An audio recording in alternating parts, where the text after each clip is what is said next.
Well, hello, everybody, and welcome to 3 Words, a bite-sized podcast about the simple and yet strategic choices that you can make to become the best version of you. My name is Dr. Michael Brown, and I am the host of 3 Words, and I'm here with my dear friend, Dan Costello, who's also a corporate exec by day and a life coach by night and weekends with D&B Coaching. And Dan, here as a part of our first podcast together, I'm so excited to invite you into a very strategic conversation. The 3 words for today are... leverage your past. And thanks for having me here, by the way. Absolutely. It's fantastic to be here. Absolutely. You're my dear friend, and it's fun to be on this journey with you in life, but also to be in this conversation with you today. Here's the reality, Dan. Every one of us as human beings are writing our story. And some of those chapters in our story are terrific. And some of the chapters, others in our story, are tragic.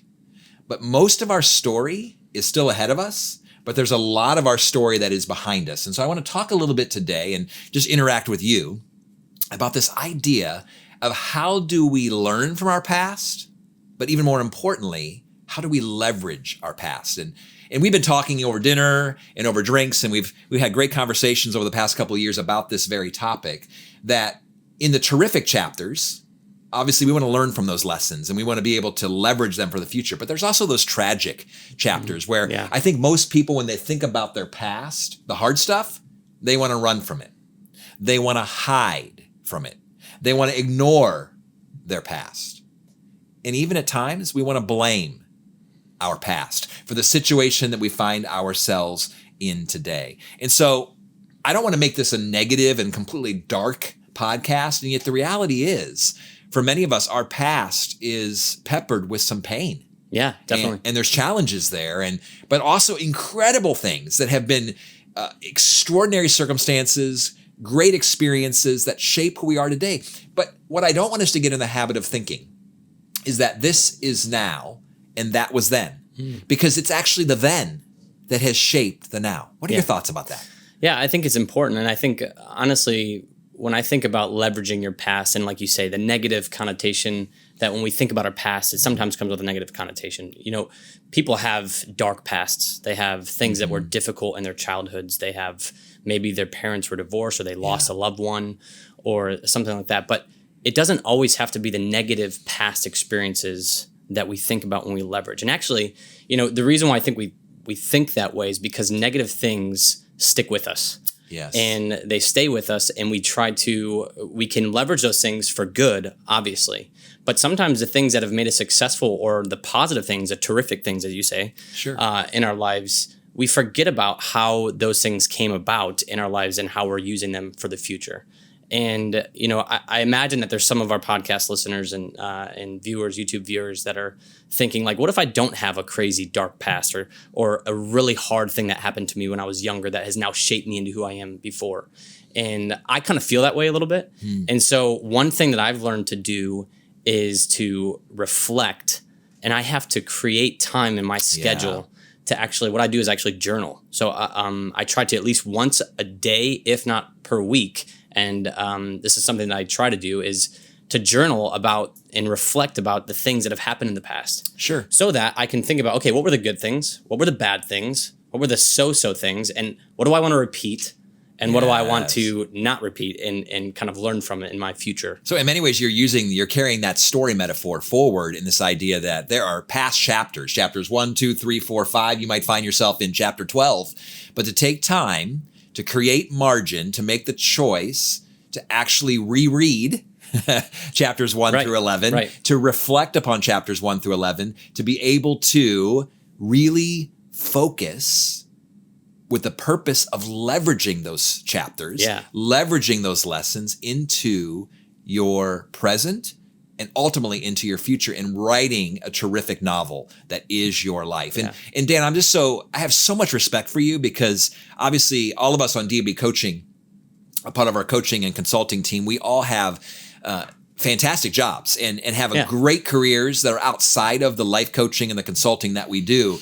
But you're one of our few on the team that's a true corporate executive, where you're actually working for an $8 billion company named Dana Corporation here in Northwest Ohio. And obviously it's global. And you have such a significant role there, and you continue as I've gotten to know you, you continue to leverage the lessons of the past and the things that you've learned and who you're becoming to actually have this great impact on a company in the professional realm.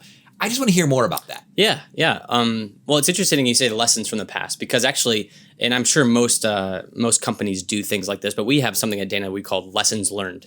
And when we go through launching different products or programs that we're doing with our customers, we look at the things that went poorly. So if we have a process and it was outside of the process, we look at the things that we did poorly, and we actually sit down as a team, all the cross-functional teams. So finance, sales, purchasing, engineering. We'll all sit down together as a team and say, hey, these are the things that we did poorly, and it actually affected the launch of this product in this way, shape, or form. So we create a lessons learned inventory, if you will, and try to create a strategy in how we learn from that and leverage it to do something differently. And sometimes the lessons that we learn actually prove to us that there were some things that we did that were a mistake, but it led to something greater. And so it almost exposes things that we could have done instead of, just focusing on the negative parts of that. But for me specifically, one thing that I've always thought about at Dana is just kind of figuring out my place within the company, and what my gifts and strengths and what those things are. Sure. And I always knew that this was something I cared about, which was developing people in my organization. It was something that I actually just recently, through conversations with you, have realized that it's actually a strength of mine. Absolutely. Is developing other people. And so I think looking back at my past and the relationships, the way that I've built relationships, the conversations that I've had with people through college and even through my first few years at Dana, realizing that that is actually a gift that I have, and not just stumbling upon it every day, but actually leveraging it. So leveraging those past experiences and those things that have built me into who I am today, to now leverage that and develop people on purpose, not just by accident. And you were doing that even in college. I mean, you were known at the University of Toledo as a mentor among your peers, and you were actually tapping into some of those developmental opportunities to encourage and to build strengths in people, to empower people, to encourage people. And now you're taking that experience from a former chapter in your story and bringing that right into your present. You're leveraging it now at Dana. And as I've gotten to know your team, and I've been in some environments with them where they've participated in some of our roundtables and leadership development. They love that, by the way. Well, I appreciate that. But they speak so highly of you, particularly not as a corporate exec, but as a developer of people, that you've actually leveraged some of your experiences, some of your gifts and your strengths. You've not just let them be neutral, but you've actually leveraged them, your past experiences and your skill set, to actually become this esteemed professional with this incredible reputation. And I don't have any presumption that I would know anything about your business, but also in how individuals are promoted or what position you have in the future. But I'm guessing some of the success that you've experienced is because when people are around Dan Costello, they feel cared for, they feel developed, and they feel mentored. And I think what's powerful about that is that didn't happen in a vacuum.